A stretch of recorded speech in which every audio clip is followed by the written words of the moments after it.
Muy buenas noches a todas y todos los aquí presentes. Un saludo también a todas las personas que nos acompañan desde a lo mejor sus domicilios o inclusive desde dispositivos móviles, ya que esta conferencia pues se transmite obviamente por todos los medios de comunicación aquí presentes, pero además por los diferentes canales de redes sociales y otros mecanismos que permiten también a las personas atender esta conferencia si en caso se están movilizando entre su trabajo y su domicilio particular, a lo mejor ya regresando.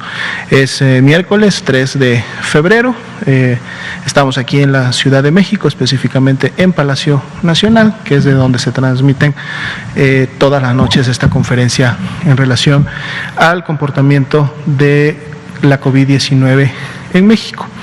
El día de hoy, como todas las noches, pues vamos a llevar a cabo la actualización de la estadística y por lo tanto de cómo se continúa comportando la epidemia en función del corte de información del día de hoy.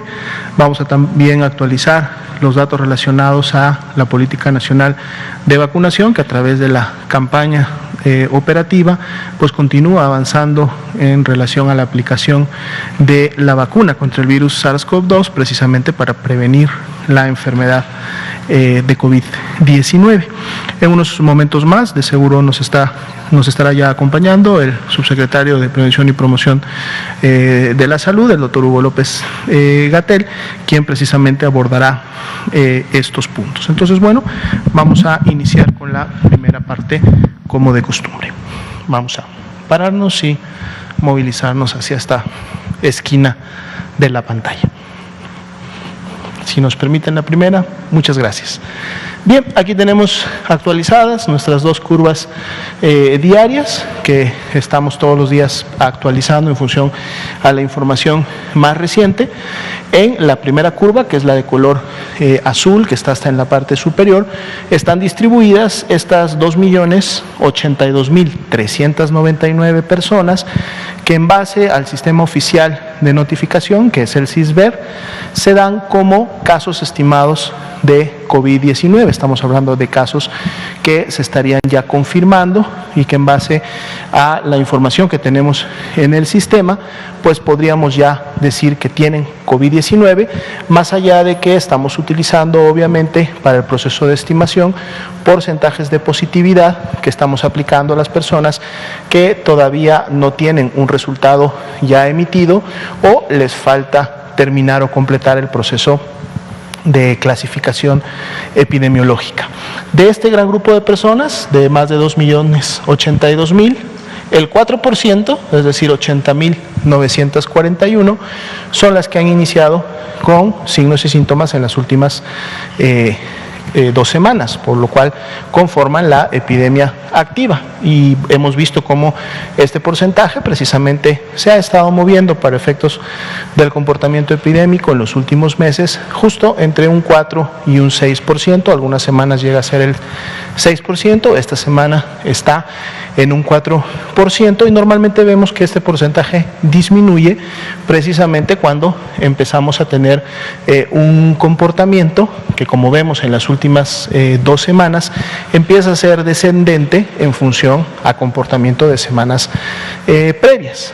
El domingo empezamos a graficar ya la semana 3 de 2021 y en esta semana 3 pues veíamos una reducción importante que inició en un momento en un 20%, para efecto de la comparación entre estas 2 semanas, es decir, entre la 2 y la 3 es de un menos 17%, pero también podemos seguir notando que la semana previa, es decir, la semana entre la 1 y la 2, también presentó una disminución. Entonces, si vemos el punto más alto que alcanzó este nuevo segundo ACME, este nuevo segundo pico, precisamente llevamos para efectos de la semana 2 y la semana 3 una disminución acumulada desde el segundo pico del 20% para el día de hoy. Sabemos también que este porcentaje va a continuar actualizándose, moviéndose en los siguientes días. Estamos a mitad de semana y entonces todavía hay la posibilidad que al menos hasta el día sábado se mueva de manera importante. Sin embargo, este menos 17% ya eran varias semanas desde que inició la temporada invernal que no lo veíamos, que no lo teníamos con esta disminución. Entonces, esto nos habla al menos de que la tendencia definitivamente ha cambiado. Ya para esta segunda semana de descenso es una tendencia descendente. Sin embargo, pues es importante siempre recalcar de que este comportamiento se mantenga y que podamos en siguientes semanas todavía poder tener comportamientos descendentes, pues depende precisamente de la actividad epidémica en cada una de las 32 entidades federativas y por lo tanto depende obviamente de qué tanto se está presentando la movilidad en cada una de las localidades, de los municipios, de los estados que integran esta República Mexicana y cómo el virus está pudiendo todavía llegar a el grupo de personas susceptibles, obviamente contagiarlas y todavía producir la enfermedad que todos hemos visto. En la curva de color verde vemos también cómo a manera de un espejo se van también incrementando para efectos de las últimas semanas las personas que se han recuperado de la enfermedad. Para el corte del día de hoy son 1.450.237 y han representado un incremento entre la semana 2 y la semana 3 de un más 26%, que obviamente sigue el comportamiento que veíamos precisamente en las últimas semanas de diciembre para efecto de las personas que se estaban contagiando y que estaban expresando la enfermedad, y vemos siempre que llevan una imagen en espejo, lo que quiere decir que así como la gente también está enfermando, felizmente también un buen porcentaje de ellos se están recuperando. Actualizamos igualmente sabiendo que COVID-19 puede causar enfermedad grave, que puede generar complicaciones, sobre todo en aquellas personas que tienen algunas comorbilidades ya bastante bien identificadas, como son la obesidad, el sobrepeso, como es la hipertensión y la diabetes, sobre todo cuando estas están descontroladas, es decir, no están bajo niveles óptimos a pesar de que la persona lleve un tratamiento, o más cuando no lo lleva, y lógicamente algunos otros también factores de riesgo que pueden estar presentes en las personas, y esto produce que el cuerpo no reaccione, el sistema inmunológico no tenga la misma actividad que podría tenerlo si una persona sana o una persona de menor edad, mayores de 60 años de edad. Precisamente es uno de los factores de riesgo que contribuye a incrementar la gravedad de la enfermedad, porque el sistema inmunológico ya no responde de la misma manera como responden grupos de menor edad. Entonces el virus tiene una evolución, digamos, un poco más libre, genera complicaciones sobre todo directas en el órgano blanco, que son los pulmones, pero también afectan a otros órganos en función de las complicaciones, y bueno, lamentablemente las personas pueden perder la vida por estas complicaciones. Y para el día de hoy tenemos ya un acumulado desde que inició la epidemia en México el año pasado, en el mes de febrero, de 161.240 personas que lamentablemente a causa de estas complicaciones pues fallecieron por la COVID-19. Veamos ahora la siguiente diapositiva. Actualizamos la ocupación hospitalaria. En esta siempre hacemos el enfoque en lo que son las camas que nosotros denominamos IRA general. Son para pacientes graves, para personas que están presentando signos de alarma, ya datos primarios de complicaciones importantes y que por lo tanto requieren ya de llevar un seguimiento y una atención más especializada, en este caso en hospitales, sobre todo obviamente para la implementación rápida de lo que es la oxigenoterapia y algún medicamento que pudiera contribuir a desinflamar sobre todo los pulmones para efectos de que el intercambio gaseoso pueda continuarse llevando a cabo. Tenemos 9 entidades que están en el rango de más de un 70% de ocupación. De hecho, tenemos al estado de Nayarit, que tuvo un incremento en su ocupación y llega a este 70%, por lo tanto pasa del rango anterior al rango de más del 70%, y las demás entidades federativas se mantienen igual en relación a la ocupación que tenían el día de ayer. Nuevo León, Guanajuato, Guerrero con un 71 y 72% cada uno de ellos. De este lado Hidalgo con un 74, Morelos 76, Puebla con un 77 y el Estado de México y la Ciudad de México, que han estado siempre encabezando este listado de ocupación con un 82 y un 83%. Ahora, es importante en este punto también recalcar que si recordamos los niveles de ocupación que teníamos hace una semana para este rango, es decir, para los de más de 70% de ocupación, estas entidades estaban prácticamente bordeando el 90%, 89, 90 y estaban más o menos moviéndose en ese rango de ocupación. Y ahora, en ambos casos, 83 y 82, pues bueno, representa ya más bien una disminución y se están más bien acercando a los niveles de ocupación de un 80% y alejándose del 90%.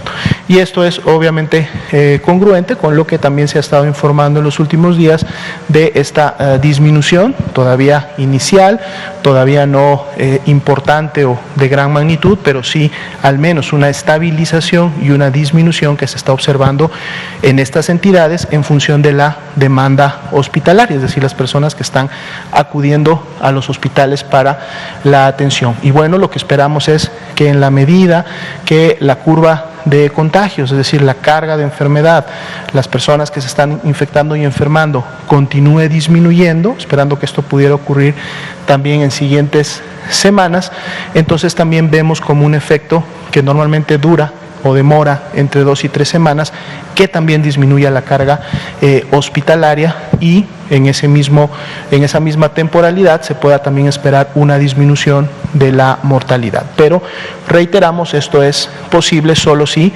la disminución y las tendencias descendentes se lograran mantener en siguientes semanas. En el siguiente rango, que es entre 69 y 50, solo están 4 entidades federativas que para efecto del reporte del día de ayer no tuvieron variaciones, es decir, continúan manteniendo esta ocupación, que es Querétaro con el 58%, Michoacán con el 54%, Oaxaca y Veracruz con el 52%. Y la mayoría de las entidades federativas, 19 entidades para ser exacto, a las cuales el día de hoy se suma también Jalisco, que disminuyó ya esta carga hospitalaria de camas generales a un 49%, pues entonces integran este grupo que tienen más de la mitad de sus camas disponibles, de estas camas IRA general para pacientes graves, disponibles a nivel nacional. Para efectos precisamente del nivel nacional, se tienen 15.564 camas IRA general disponibles, teniendo solamente un 56% entonces de ocupación nacional.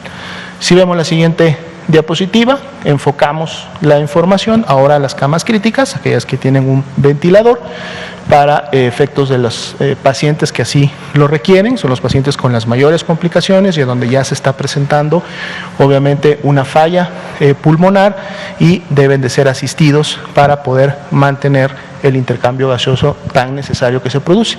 Aquí también tenemos ahora solo 2 entidades, habíamos estado teniendo por muchas semanas 3, son 2 las entidades que están por encima del 70%, Ciudad de México y Estado de México, aunque también recalcamos que ese 81 y ese 74% ha venido disminuyendo de los porcentajes de ocupación que para estas camas teníamos en semanas anteriores. 6 entidades entre el 69 y el 50%, ingresa precisamente Nuevo León, que continúa con su disminución de la ocupación, 67% ahora, y se suma Veracruz con un 51%, es decir, apenas está cruzando este 50% y por lo tanto integra al grupo y ahora son 6 entidades. Pero la gran mayoría de las entidades continúa con más de la mitad de sus camas IRA con ventilador disponibles, son 24 de ellas, e inclusive Oaxaca se suma a este grupo con una disminución que ahora está en 46% solo de ocupación, lo cual le deja todo el 54% restante como disponible. Entonces esto también continúa disminuyendo un punto porcentual de ayer para hoy para efectos de la ocupación nacional, y en todo el territorio tenemos 5.574 camas disponibles de esta categoría. Esa es la actualización de la estadística para esta noche. Muchas gracias, doctora Lomía. Cuando son las 19:17 de este miércoles 3 de febrero, continuamos la conferencia de prensa sobre COVID-19 y vamos a la vacunación contra COVID. Recordar, el Plan Nacional de Vacunación se presentó 8 de diciembre, tiene 5 fases definidas. La primera es vacunación del personal de salud de primera línea y es 11 categorías laborales, sectores público y privado, hospitales, centros de salud, atención prehospitalaria. Todos están incluidos, idéntica prioridad en las 32 entidades federativas y ya abrimos la preconvocatoria o el preregistro para las personas adultas mayores para que empecemos a integrar los planes específicos de ubicación en los territorios y que las personas, todas las personas sean vacunadas. Hoy por la mañana enfatizamos con insistencia que si usted ha tenido, como sabemos que lo han tenido muchas personas, dificultades para acceder a la plataforma, dada la inconsistencia que ahorita presenta por la sobresaturación, no se preocupe. No necesita guardar su lugar en la fila. El orden en que se registre no tiene nada que ver con el orden en que sea vacunada o vacunado. No se preocupe, no va a perder su lugar, vaya, por el hecho de que no se registre hoy y se logre registrar mañana o pasado mañana. La plataforma va a quedar abierta 24 horas al día. Las fallas de conectividad que ha tenido en este momento es porque ha habido una gran cantidad de entradas a esta plataforma, ya se están redistribuyendo en los distintos servidores de cómputo de la Administración Pública Federal y pronto tendrá ya una continuidad. Pero si hasta el momento no ha logrado, no se preocupe, no pierde su lugar en la fila, no necesita hacer fila. Todas las personas adultas mayores serán registradas y serán vacunadas. Vamos a pasar al informe de hoy. 8,697 vacunas fueron aplicadas hoy en las entidades federativas, 4 entidades que aún restan por completar más del 97% de uso. Y en la siguiente diapositiva vemos la cifra acumulada de vacunas, son 686,601 y seguiremos hasta que se acabe este paquete más reciente de vacunas. La siguiente, lo que nos muestra es cómo son los segundos dosis, 54,162 son las segundas dosis para el personal de salud de primera línea. Eso ya representa el 8% del personal de salud de primera línea de contacto con el COVID ya está vacunada por completo, ya tienen las 2 dosis.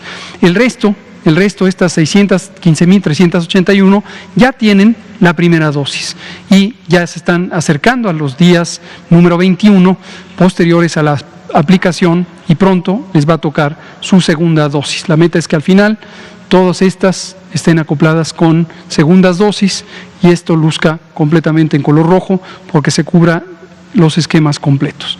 Tenemos el otro segmento que, como verán, ya no siguió en este momento avanzando porque estamos completando las segundas dosis, que es el personal educativo, específicamente en Campeche, por las razones ya múltiplemente comentadas desde la fase de preparación. El objetivo es facilitar la reapertura de actividades sociales de importancia pública, como la educación, en un estado que característicamente se ha mantenido por casi 4 meses con actividad mínima de la epidemia de COVID-19. La siguiente. Aquí están las entidades federativas, 97%, las demás 25%, ya 100%, ya se acabó el paquete que llegó, cumplieron su meta en tiempo y forma, y Ciudad de México, Coahuila, Nuevo León están aplicando segundas dosis, 78% de avance general. La siguiente. 64% de ese paquete, que en su momento llegaron 219,375 dosis, ya ha sido utilizado. Recordar que siempre conservamos esta reserva, esta especie de fondo rotatorio para cualquier contingencia que nos permita garantizar la aplicación oportuna de la segunda dosis en caso de que hubiera alguna contingencia. Esta es una garantía de seguridad, este fondo es rotatorio, conforme lleguen los siguientes paquetes se usarán estas y se repoblará este fondo que permanecerá todo el tiempo para ese propósito.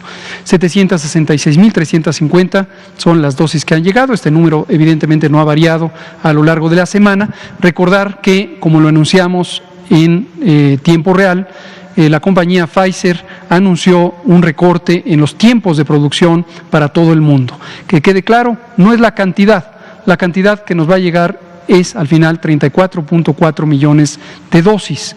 Lo que se retrasó fue los tiempos de entrega. Y la explicación fundamental de esto es, por un lado, Pfizer está remodelando su planta en Bruselas, Bélgica, para multiplicar cerca de 4 veces, un poquito más de entre 3 y 4 veces la capacidad de producción, sobre todo para la exportación. Pfizer tiene otra planta en Estados Unidos, pero que abastece solamente a las necesidades de Estados Unidos. La planta en Europa es para el resto del mundo. Y además, Pfizer está comprometida ya con COVAX, lo cual es muy positivo porque entró al mecanismo solidario. De hecho, el propio México ya recibió información preliminar de que podría recibir también la vacuna de Pfizer, adicional a la que se contrató de manera directa por la vía de COVAX. En COVAX, además, el viernes 29 de enero recibimos ya información específica de que durante febrero estaremos recibiendo entre 1.6 y 2.7 millones de dosis de la vacuna AstraZeneca, que también, de manera independiente, hemos contratado 74.4 millones de dosis. Entonces, estaremos informando de la llegada de todos estos embarques. La siguiente. En los eventos supuestamente asociados a vacunación e inmunización se ha mantenido estable. De hecho, hoy es un decimal porcentual menor al que era ayer, pero esas fluctuaciones las seguiremos viendo. Es 0.8% de los eventos. Son eventos respecto a las vacunas aplicadas. Estos representan 5.821 hasta hoy, 3 de febrero, y menos del 1% son casos de consideración, son 47 los que suman, todos los demás son intrascendentes. Hoy están hospitalizadas 5 personas, insisto, no son las mismas de ayer, estas van cambiando y en general la duración de la hospitalización es menor a un día, a veces un día completo, y solamente en un caso extraordinario, que desafortunadamente fue el primero, sí tuvimos un evento que requirió un tratamiento mucho más avanzado, en el caso de una colega médica trabajadora del Seguro Social, que afortunadamente ya se restableció. Ahí la distribución de sexo, edad y las entidades federativas en las que se han presentado estos eventos. Me parece que hay otra diapositiva, que es el mensaje de promoción, y me decían que tiene un video, ¿verdad? Aquí. Podemos poner el video. Y este.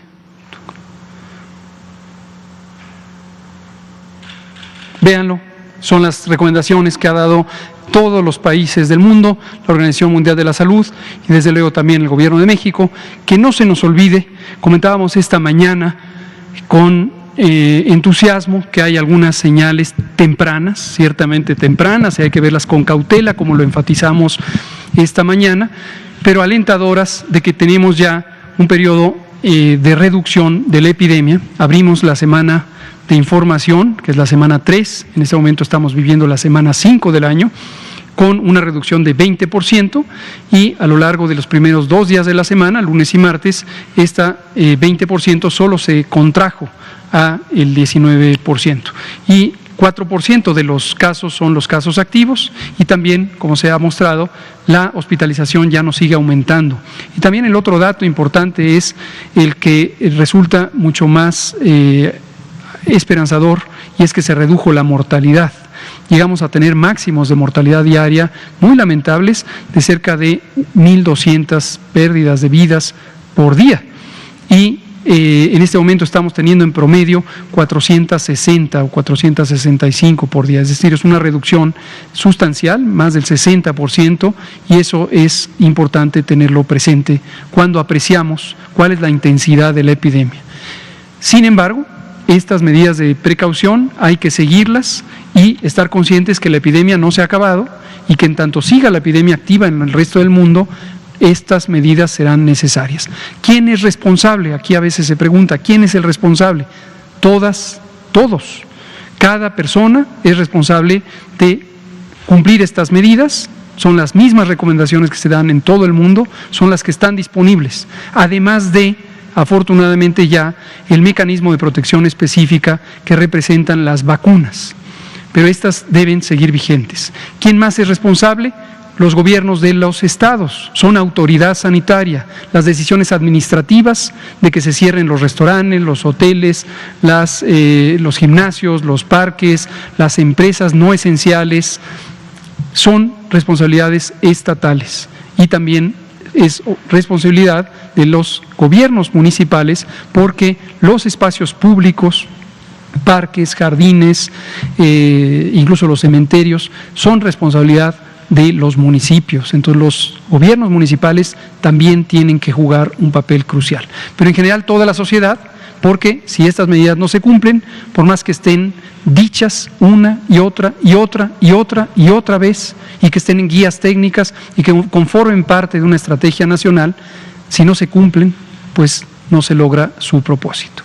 Vamos a abrir a preguntas y comentarios. Empecemos con usted, Liliana Noble, Nuria Fernández, y nos seguimos un lado y el otro. Gracias, buenas noches, doctor. Karina Aguilar, del diario 24 Horas. Preguntarle, hasta hoy, ¿cuántas dosis de vacunas ya están pagadas y de qué laboratorios? Con mucho gusto. No tengo el dato exacto, pero le digo cuál es la mecánica. Los contratos se hicieron en octubre, recordarán, aquí en esta misma sala, en una conferencia matutina de martes en el Pulso de la Salud. ¿Qué contratos se firmaron? Un contrato definitivo con AstraZeneca, que no ha variado, no ha tenido enmiendas, y después los contratos con Pfizer y con CanSino. Lo que se firmó aquí en presencia pública fue el precontrato, hubo algunos ajustes y después el contrato definitivo. Ya son contratos definitivos los tres. Y los pagos, cada uno tiene sus propias reglas, en general son las convencionales de cualquier contrato de esta naturaleza, implican un anticipo para cada una de las compañías y este anticipo nos garantiza en cierta manera, la reserva de que va a haber la vacuna a la parte contratante. Esto es convencional en los contratos. De la misma manera funciona COVAX. Con COVAX se hizo un pago para reservar el anticipo de la reserva de 51 millones de dosis correspondientes a 25 millones de personas. Muchos de estos contratos, o casi todos, están sujetos también a que se logren ciertos hitos, ciertos elementos de cumplimiento, y uno vital es la autorización de uso de emergencias. Este es fundamental. En algunos casos se trata de empresas que en su plan de regulación tienen contemplado o tenían, y ya lo lograron, de hecho es el caso de Astra, es el caso de Pfizer, la autorización de uso de emergencias en otras naciones o en la Agencia Europea de Medicamentos. Y parte de los tiempos del contrato y de los tiempos de paga está sujeto a que se logren esos hitos.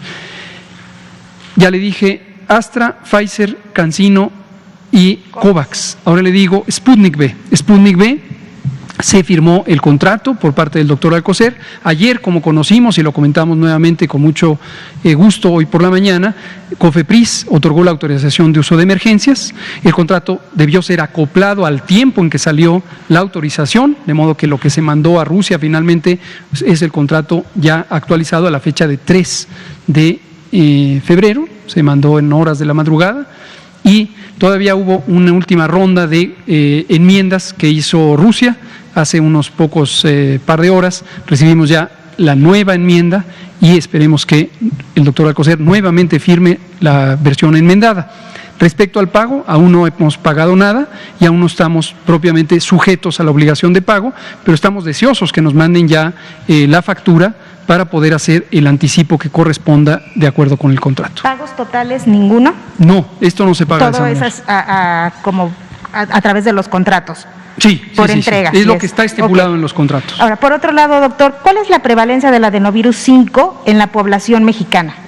No está documentado. Esta es una cosa interesante. Seguramente su pregunta se relaciona con una inquietud que algunas personas científicas, algunas de ellas relacionadas con la industria farmacéutica en sus empleos previos, tienen sobre la vacuna Sputnik V, sobre la vacuna CanSino, que tienen en su composición adenovirus 5. Es un virus común, igual que el adenovirus 26, igual que todos los adenovirus, igual que el rinovirus, el virus influenza. Hay muchos virus respiratorios comunes. La inquietud que han formulado algunas personas es que por la frecuencia alta de estos virus podría ser que se inhiba el efecto de la vacuna, lo cual es científicamente razonable. Es interesante porque las vacunas que utilizan un solo adenovirus podrían ser las más susceptibles. ¿Por qué razón? Porque se pone la vacuna, si es que la persona ya tiene anticuerpos contra adenovirus. Adenovirus es un virus que causa infección respiratoria leve, generalmente un síndrome catarral, y en el caso de las vacunas contra COVID se utiliza como transportador, como vector, y lo que se hace es que se pone las componentes del virus SARS-CoV-2 que van a causar la respuesta inmune, incapaces de causar enfermedad, siempre esto debe quedar claro, en un adenovirus que también es incapaz de causar enfermedad porque ha sido modificado para que no cause enfermedad. Pero si hay anticuerpos contra el adenovirus, puede ser que se inhiba el transporte de las moléculas del SARS-CoV-2 y ya no se logre toda la potencia del efecto. Esta es una consideración científica importante y algunas vacunas, como decía, solo tienen un adenovirus. Es el caso de CanSino, por ejemplo, tiene adenovirus 5, es el caso de la vacuna de Janssen, que tiene adenovirus 26. La vacuna Sputnik tiene ambos y información técnica de Sputnik lo que plantea como fundamento científico es que la combinación de ambos es lo que permite una eficacia mayor. La eficacia está demostrada clínicamente, como lo vimos en el documento que se publicó ayer en la revista Lancet, que es el informe del ensayo clínico fase 3, y la forma en que se utiliza Sputnik es primera dosis adenovirus 26, segunda dosis adenovirus 5. Entonces, ante la circunstancia de que son dos adenovirus diferentes que circulan en distintas intensidades en la población, es menos probable que haya personas que tengan anticuerpos contra ambos adenovirus.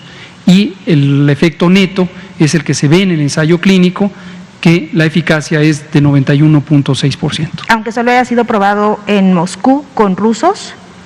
Los ensayos clínicos se han hecho en distintos lugares. No es indispensable hacerlo en cada territorio, sería completamente impráctico. Ningún producto farmacéutico se prueba en todas y cada una de las ciudades o países donde se planea utilizar. Ahora, ciertamente, la inquietud, el otro día leí información de una doctora, como digo, trabaja hoy en la Secretaría de Salud, antiguamente trabajó en el laboratorio Lion-Steiner, por cierto, es el laboratorio que en algún momento planeaba comercializar la vacuna Sputnik. Trabajó también en el laboratorio PISA y en otros lugares.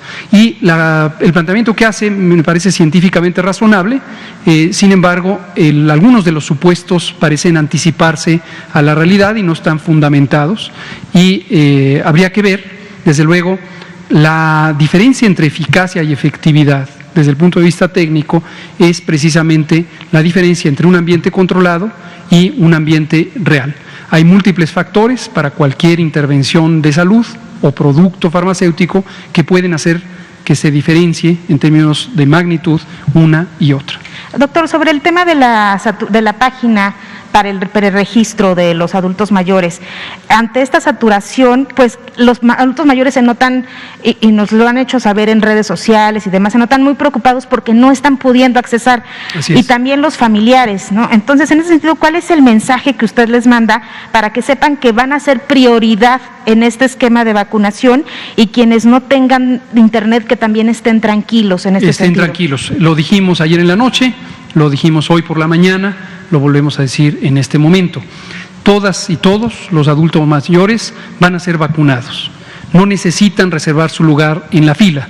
Nos queda claro que hubo la percepción de que había que formarse electrónicamente y algunas personas pensaron que el orden en que se fueran registrando sería el orden en que sean vacunadas. No piensen eso, por favor no piensen porque sería erróneo.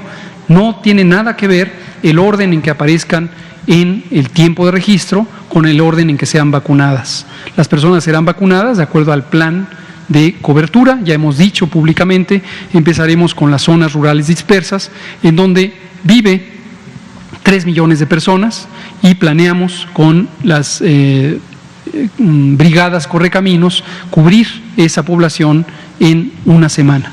Después nos desplazaremos de manera más o menos simultánea a ciudades pequeñas y ciudades grandes y se seguirá cubriendo a todas y todos. Ya por último de mi parte, doctor, ¿por qué no se usaron o no se están usando, o usted infórmenos si se están usando los censos del INEGI, el padrón del IMSS, el padrón de jubilados del IMSS, por ejemplo, el censo del DIF, para hacer un cruce de información y no saturar una página de preregistro? no sé si se están usando o no. Y también si nos puede dar el reporte de la salud del presidente, por favor. Con mucho gusto. Sí se están usando. Es interesante a veces la formulación de las preguntas, asume cosas que hemos dicho y que son distintas, pero no se preocupe, con mucho gusto lo volvemos a explicar. Hemos tenido acceso a distintas fuentes de información, distintas bases de datos gubernamentales o de organismos públicos que nos permiten tener identificadas a las personas, pero entre el momento de registro y la realidad muchas cosas cambian. Una muy lamentable es que la gente pierde la vida. No solo por el COVID, estamos hablando de personas adultas mayores, algunas muy mayores, que han perdido la vida. Es por eso que hace 2 semanas, y aquí lo comentamos, se hicieron llamadas telefónicas para verificar que la persona que estaba en el preregistro viva en el sitio de residencia, desde luego esté viva, cuáles son sus condiciones, cuál es su deseo en este momento de vacunarse o no, cuál es la facilidad que tiene de desplazarse a un punto de vacunación, si tiene o no asistencia, etcétera. Todas estas condiciones son muy importantes para planear el operativo y entonces tener previsto que las personas, por ejemplo, que tengan dificultad para desplazarse, deben ser asistidas y debe programarse de una manera que les facilite el ser vacunadas. Entonces, todos los elementos de información son importantes y los hemos complementado con otros elementos. Finalmente, es importantísimo que se registren porque el acto de registro es también un reconocimiento de la voluntad de ser vacunados. En su momento, desde luego, se va a corroborar esa voluntad de múltiples maneras, incluido la pregunta directa a las personas, pero todos estos son elementos de evidencia de la voluntad de ser vacunadas. Nadie debe ser vacunado ni puede ser vacunado por obligación, nada, esto es completamente voluntario, esto es un programa gratuito de cobertura universal que se paga con los recursos públicos, con el Tesoro Nacional, y todos tenemos derecho al acceso a este programa. Gracias. La salud del presidente, excelente, excelente, y esto lo digo como uno de sus subordinados, porque hoy tuve varias llamadas relacionadas con las instrucciones que él nos ha estado dando. No ha parado, prácticamente no ha parado, me consta, esto lo digo por eso de esa manera. Ahora, en una manera más formal, el secretario de Salud es el doctor Alcocer y él es el coordinador del equipo médico y él me comparte para poderlo comentar aquí cuál es el estado de salud. Y ha estado evolucionando muy bien, prácticamente asintomático en todo este periodo. En los primeros 2 días tuvo un poco de febrícula, ya lo habíamos comentado, tuvo un poco de dolor de cabeza y después ha sido nada. Y pues ya quiere salir, esperemos que muy pronto esté aquí con nosotros para seguir coordinando y también comunicando. Muchas gracias. Liliana Noble, Pulso Saludable. Nuri Fernández, Caracola. Buenas noches, Liliana Noble de Pulso Saludable. Doctor Gatell, preguntarle de la gente que ayer pudo ingresar sus datos, ¿ya tienen una estadística de cuántos fueron los que lograron registrarse? No sé si vayan a periódicamente sí, lo vamos a ir informando, pero cuando ya esté estabilizada la plataforma, consideramos que ahorita la prioridad es que esté estable y que todo el mundo se sienta satisfecho con que ya se está pudiendo registrar, pero lo iremos informando. Bien, gracias. También me gustaría saber, en el caso de la vacuna de Sputnik, leía de algunos investigadores en Estados Unidos y en Reino Unido, que ellos fueron también de alguna manera los que contribuyeron a que se diera este gran paso para la aceptación de la vacuna a nivel mundial, y ellos mencionaban de la importancia de los 2 adenovirus y que sirven del vector, etcétera. Pero tengo un amigo en Moscú y él me decía que allá hacen mucha referencia que al momento de la aplicación de la vacuna es muy importante que la gente debe de dejar de beber alcohol durante 45 días. ¿Esta información ustedes la tienen contemplada y si va a pasar algo así en México? ¿Y cuáles serían las advertencias de utilización de esta vacuna? Sí. Y final, una tercera pregunta. Con mucho gusto. Es una recomendación general que se hace en la aplicación de cualquier vacuna. No hay una razón específica en términos de farmacocinética o farmacodinamia sobre los efectos del alcohol y los efectos de la vacuna. Algunas consideraciones, quizá más teóricas que prácticas, incluyen que el consumo de alcohol modifica la eficiencia del sistema inmune en varios componentes que sería demasiado extenso explicar aquí, y como recomendación general se refiere que el organismo esté en óptimas condiciones. También que esté hidratada la persona, deseablemente que esté descansada la persona, y una cosa que también es imprescindible o muy importante es que no tenga síntomas, que no tenga fiebre, que no haya tenido dolor, que no tenga inflamación, porque se considera que es la mayor estabilidad que puede tener el organismo. Claro. Y finalmente, doctor, ¿qué saben, cómo han ido las investigaciones del uso de la vacuna de Astra y la Universidad de Oxford para los adultos mayores? Leía también en una investigación de un artículo que se publicó de la comunidad de científicos en Bélgica que ellos ya determinaron no utilizarla en adultos mayores. ¿Cómo va esa situación en México? Gracias. En México no la estamos utilizando todavía y no estamos en espera, nadie en el mundo en espera de nuevos resultados de investigación. Lo que se espera es que siga avanzando el ensayo clínico fase 3, que se conduce en otras partes del mundo. En México no se conduce, por cierto, relacionado con lo que preguntaba Karina Aguilar, no se conduce el ensayo clínico de AstraZeneca y eso no nos impide tener vacuna de AstraZeneca. Resultados preliminares que fueron analizados por el Grupo Asesor Estratégico de Inmunización, de Vacunación de la Organización Mundial de la Salud la semana pasada, identificaron que cuando se considera exclusivamente a personas mayores de 60 años, 60 y más, no parece haber una diferencia estadísticamente significativa entre quienes se vacunaron con el producto, la vacuna de AstraZeneca, y quienes recibieron el placebo, agua inyectable estéril. Ahí no, ahí es vacuna contra el meningococo, el placebo, el comparador. Entonces no hay una diferencia estadísticamente significativa y cuando se estima la eficacia fue una eficacia muy baja, del 65%. Como los datos son todavía preliminares, son muy pocos eventos. Hubo un caso de COVID-19 en los vacunados con la vacuna AZD1222 y un caso en quienes fueron vacunados con la vacuna de meningococo. Entonces, son muy pocos eventos, estadísticamente son datos muy poco robustos. Entonces, lo que se está en espera es de que se siga la observación en la que siguen las personas reclutadas en el ensayo clínico. Todos los ensayos clínicos siguen y seguirán abiertos hasta tiempos de observación de 3 años. Y ahí es donde se irán teniendo nuevos resultados, que en su momento podrían modificar las decisiones que han tomado algunos países. Ciertamente Alemania, Francia, Bélgica son algunos de los que prefirieron poner en alto la vacunación de adultos mayores por estos resultados. ¿Pero en México no considerarían esa opción? En México toda la información científica que está en el mundo y que se discute en el mundo la reflexionamos, seguro. No olvidar que el doctor Alejandro Cravioto es parte de nuestro grupo técnico asesor de vacunación y es el presidente del grupo asesor estratégico de la OMS. Estamos en las mejores manos. ¿A dónde? ¿Aquí? No, ya le dije, pero él de momento no está demasiado ocupado como para venir ahorita aquí. Lo vamos a invitar. Nuria Fernández, Caracola. Hola a todas y a todos, soy Nuri Fernández de la Caracola y es una pregunta que tiene que ver con la situación de la compra de vacunas en el mundo. Según un estudio de la Universidad de Duke,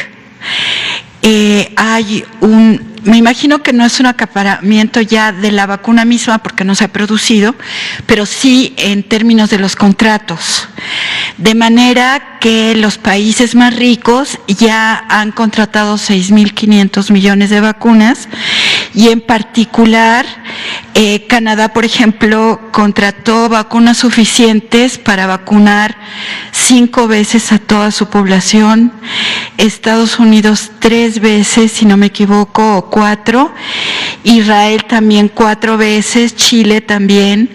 Entonces, la pregunta sería si no sería importante plantear en el mecanismo COVAX y a nivel ONU que así como está haciendo este país de manera, pues, de cara al mundo y de cara a su población, de que los contratos que se están estableciendo aquí, pues son para vacunar a la población que hay aquí, nada más, ¿no? No para hacer un acaparamiento. Entonces, si se puede plantear en el mecanismo COVAX que los países no puedan comprar más vacunas que la población que tienen, digamos, ¿no? Esa es una primera parte de la pregunta, y esto está ligado porque en este momento digamos que los países que están consiguiendo vacunas son sobre todo los países más ricos, y a pesar del esfuerzo que está haciendo COVAX, hay un atraso muy grande del resto de los países, y Sudáfrica y la India propusieron en la Organización Mundial de Comercio que se liberaran las patentes de las vacunas para que muchos países pudieran tener acceso a la fabricación. Es una opinión sobre estos dos temas. Gracias. Muchas gracias, Nuria. En buena medida comparto esta opinión al lamentar cómo los seres humanos y las sociedades humanas podemos tener contrastes muy importantes. Podemos demostrar generosidad, podemos demostrar capacidad de ponernos de acuerdo, ánimo y actitud y comportamientos solidarios, pero también los seres humanos, hay quienes pueden tener perspectivas muy egoístas, muy de autoprotección, a pesar de que otros pudieran llegar a sufrir. En salud pública y específicamente en la materia de enfermedades emergentes, de pandemias, de epidemias, está esto estudiado, incluso en modelaciones matemáticas y proyecciones, sobre cuáles son los óptimos del comportamiento humano y el comportamiento social. Y es interesante porque en una epidemia tras otra volvemos a ver que ocurre lo mismo, a pesar de que científicamente lo deseable, lo óptimo es la solidaridad. Lo decíamos en varias ocasiones durante el año pasado, si un país logra protegerse, pero el resto del mundo no, ese país de todos modos va a sufrir, porque si no sufre acaso porque logre ser inmune biológicamente toda su población, de todos modos va a sufrir los embates económicos de la debacle que causaría la persistencia de la enfermedad en otras regiones del mundo. Por poner un escenario, recuerdo en 2014, se acordarán de una muy lamentable y triste epidemia de ébola en el occidente africano, Liberia, Guinea, y el entonces presidente del Banco Mundial, que además es un médico muy destacado, salubrista, hacía una reflexión interesante por el comportamiento de algunos de los países adinerados, de varios de ellos, que estaban muy preocupados de proteger a su población de que no llegara el virus ébola, que es también de alta letalidad. Pero poco se hacía, reclamaba el presidente entonces del Banco Mundial, por ayudar a los países afectados, donde tenían el desastre.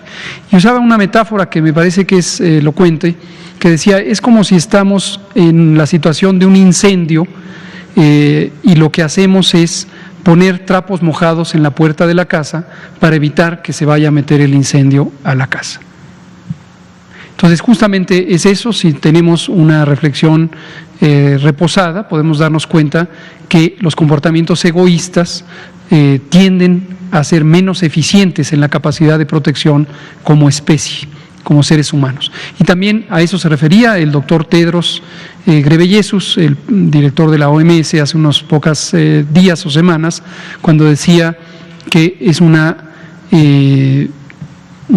desastre de la humanidad el no ponerse de acuerdo, ha demostrado su incapacidad de ponerse de acuerdo para tener este esquema solidario de distribución. En la epidemia de VIH-Sida, que sigue desde luego activa desde hace muchos años, desde hace más de 35, también se vio con el tema de los antirretrovirales y el acceso a los mismos. Las regiones más afectadas del mundo, desde luego, son las más pobres del mundo y son las que tienen el menor acceso a los medicamentos.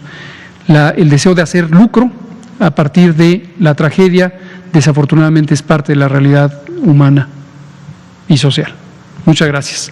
Vámonos con este lado, Otilia, de Diario La Razón. Buenas noches. Preguntarles sobre la página de Mi Vacuna. ¿Ya tienen una fecha estimada en la que podría estabilizarse para que las personas puedan registrarse sin problema? Estamos trabajando en ello, como lo dijimos esta mañana, como lo volvemos a decir ahorita, se va a ir estabilizando. Lo más probable es que no haya una fecha específica, sino que cada vez sea más eficiente en los muy próximos días. Ok, y sobre la vacuna Sputnik, saber si ya acordaron cuándo podría llegar el primer cargamento y quién se va a encargar del traslado. Todavía no, ya sabemos quién se va a encargar del traslado y va a ser una empresa de paquetería, en la que no planeo hacerle anuncio alguno, y la contrataremos como se contrata cualquier otro servicio privado, pero ya decidimos que es lo más eficiente.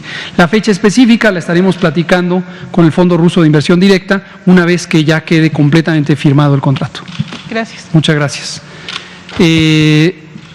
Héctor García, Grupo Cantón, Periódico Basta.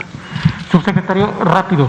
Ayer nos explicaba de cómo van a ser las inscripciones o el acceso de los adultos mayores y las facilidades que van a tener, sobre todo en zonas rurales. Sin embargo, pues han llegado varias, ahora sí que inquietudes de familiares de los adultos mayores, de que muchos en zonas rurales sobre todo, pero también en zonas conurbadas, por omisión, por dejadez, por lo que usted quiera, no cuentan con el acta de nacimiento, sobre todo aquellas personas de más de 70 años, 80 años, que hace muchísimos años no tenían o no se acostumbraba a eso, y que ahora cuando ya requieren contar con estos documentos, pues no los tienen. Entonces ellos manifiestan su preocupación de que si las autoridades tendrían ahora sí que voluntad para aceptarlos y qué camino seguirían para que ellos no se queden fuera de esta vacunación. Gracias por la pregunta, es creo que muy interesante. ¿Qué pasa? La parafraseo porque con el cubrebocas quizá el público no lo oyó con detalle. ¿Qué pasa en la situación previsible mayormente en zonas rurales, aunque no se descarta algunos casos en zonas urbanas, en donde una persona adulta mayor no tenga papeles, no tenga documentos que identifiquen quién es, cuándo nació, cuál es su CURP, por ejemplo, etcétera, otras fuentes de identificación? Sí tenemos contemplado ese escenario porque sabemos que existe y la manera de resolverlo también está prevista. Aquí es donde son fundamentales los centros integradores del bienestar. En semanas previas estuvimos recibiendo distintos señalamientos desprovistos de evidencia de que el involucrar a la Secretaría de Bienestar y los programas sociales podría tener otras intenciones, algunos decían incluso oscuras intenciones. No es el caso. Este es un programa público, ajeno a cualquier partido político y, como dice la leyenda, no debe ser usado para otros fines que los previstos en el programa. Entonces, los centros integradores del bienestar, que no pertenecen a partido político alguno y son un programa de gobierno, lo que pretenden es precisamente eso. Los centros integradores son comunidades, son asambleas comunitarias, no es un espacio físico. Y la confianza en la comunidad es la que permite que si hay una persona que no tiene papeles, la comunidad la reconozca y diga, claro, es doña Josefina, vive en esa casa desde hace 48 años, tiene a los hijos Perengano, Perenseco y Sutano, y hay un mecanismo de reconocimiento en la confianza pública. Eso es lo que estamos haciendo y lo que vamos a hacer. Muchas gracias. Fernanda, no, porque usted va a preguntar nos queda muy poquito tiempo. Bueno, Fernanda Mendoza, y si me pasan las últimas 2 diapositivas para contestarle a Fernanda. Buenas noches, mi pregunta es sobre lo que comentábamos en la mañana de las plazas para las residencias médicas, preguntarle si ya tiene alguna actualización sobre el tema o qué nos puede decir al respecto. Trajimos esa actualización para Fernanda Mendoza. Como no quiero agotarme los últimos minutos y quiero dar espacio a otra pregunta, esta presentación va a estar a disposición pública, como están todas, y esta y la siguiente, nada más si la pasa a la siguiente, y ahorita comento en 2 palabras de qué se trata. Lo que van a narrar es la historia que ocurrió. El COVID interfirió con los planes. Entonces, básicamente todas las gestiones, que en algunos casos son políticas, otras son diplomáticas, otras son económicas para ver quién paga los gastos, etcétera, con las universidades y con los gobiernos, no logró la eficiencia que se planeaba. Recuerden que cuando se planteó este programa todavía no empezaba tan fuerte el COVID y todavía no estaba tan afectada las economías globales. De todos modos, hemos logrado avanzar un poco y precisamente con Cuba, Rusia y Argentina es donde hemos logrado la mayor capacidad, pero limitada respecto a lo que se planeaba. Entonces, es posible que esta primera generación de estudiantes de posgrado de medicina en el extranjero no logre todo lo que se pretende. Desde luego, están las residencias médicas nacionales y esta es la razón por la que ahora quedó muy limitado. Una residencia, por ejemplo, todos los que estudiaron una residencia, por ejemplo, en este caso en Cuba, hay varios que están comentando que tienen problemas con su papeleo, que no se ha logrado concretar. ¿Tienen un lugar asegurado aquí en el territorio nacional? No, son independientes. Quien no pasó el examen de residencias médicas en México o no lo presentó, no porque apeló a este programa, no tiene garantizado un lugar en la residencia médica para esta generación en México. O sea que tendrían que volver a hacer su examen. Es correcto. Ok, gracias. Muchas gracias. Vamos a darle a Demián Duarte los últimos minuto y 20 segundos. Sí, gracias, doctor López-Gatell. Demián Duarte, del canal de YouTube Sonora Power y de Lobos FM. Son dos muy rápidas. Uno, me han estado insistiendo mucho con la inquietud, sé que ya lo respondió, pero creo que quieren escucharlo de su voz, sobre las segundas dosis a quienes ya le aplicaron, porque se vencieron esta semana, al inicio de la semana, tengo entendido, los 21 días famosos. Yo he escuchado que ustedes han manifestado pues unos ciertos cambios ahí en la lógica de cómo se van a aplicar, pero me han insistido tanto que, bueno, dije, se lo voy a preguntar. Y otra más sobre vacunas, nada más que no de coronavirus, sino más bien vacunas que tienen que ver con tuberculosis, con poliomielitis. Gente de allá del sur de mi estado de Sonora han estado manifestando que no hay en el sistema del IMSS, por ejemplo, o en el sistema normal de salud para los recién nacidos. Entonces me plantean esa inquietud con mucha preocupación, si le pudiera preguntar a usted. Muchas gracias. Sobre la primera pregunta, lo volvemos a decir con mucho gusto. Desde diciembre de 2020, pero luego ratificado el 8 de enero de 2021, el día que presentamos el programa nacional, la Organización Mundial de la Salud emitió una directiva, una recomendación técnica, en la que sugería que la vacuna de Pfizer-BioNTech, que es la que se está usando en México, podría considerarse que en vez de que fuera aplicada en el día 21 la segunda dosis, podría esperarse hasta el día 28. Y en el mismo documento se dice, en condiciones en donde pudiera haber un retraso en la disposición de vacuna, podría considerarse extender hasta el día 42, es decir, 2 veces el intervalo típicamente recomendado. Esto al amparo de la evidencia científica que proviene de los propios ensayos clínicos, que muestra que no interferiría con la capacidad de que la vacuna alcance su máxima eficacia y posiblemente, con fundamento teórico, tampoco la duración de la inmunidad. En México esta información fue analizada por el Grupo Técnico Asesor de Vacunación y lo que recomendaron para México es, muy bien, este es el intervalo que sugiere la OMS, traten de no pasar del día 35. Entonces tenemos un margen importante. De todos modos, nosotros para estos embarques de vacuna lo tenemos calendarizado al día 28. Entonces, si usted no le ha llegado su segunda dosis y ya es día 22, no se angustie, sí le va a llegar y le va a llegar antes del día 28. Muchas gracias. Sobre otras vacunas, de polio no hay ningún problema de abasto. La vacuna de polio en México ya desde este año, por la indicación de la OMS y por la resolución mundial, ya no se usa la vacuna oral, las famosas gotitas de la vacuna Sabin, ahora solo se usa la vacuna inyectable que está incorporada en la vacuna hexavalente, que es parte del esquema regular y para la que tenemos un contrato multianual con la empresa Sanofi, que viene de administraciones pasadas ese contrato y se sigue abasteciendo sin evento alguno, sin problema alguno. Entonces esta no puede estar fallando, si está fallando hay que denunciarlo porque puede ser un problema local de distribución. La vacuna BCG contra la meningitis tuberculosa, que se recomienda poner al nacimiento, esta sí hubo un problema de desabasto mundial que retrasó la disponibilidad de la vacuna en muchos países del mundo, nosotros también fuimos afectados y ha llegado con retraso a algunas localidades. Muchas gracias. Aquí termina la conferencia de prensa, son las 20:01. La epidemia sigue, en México tenemos noticias alentadoras de una reducción en semanas recientes, no debe ser tomada como garantía ni como indicación de que se acabó la epidemia, hay que seguir con las medidas de protección, la vacunación avanza y avanza bien y seguirá avanzando bien. Muchas gracias.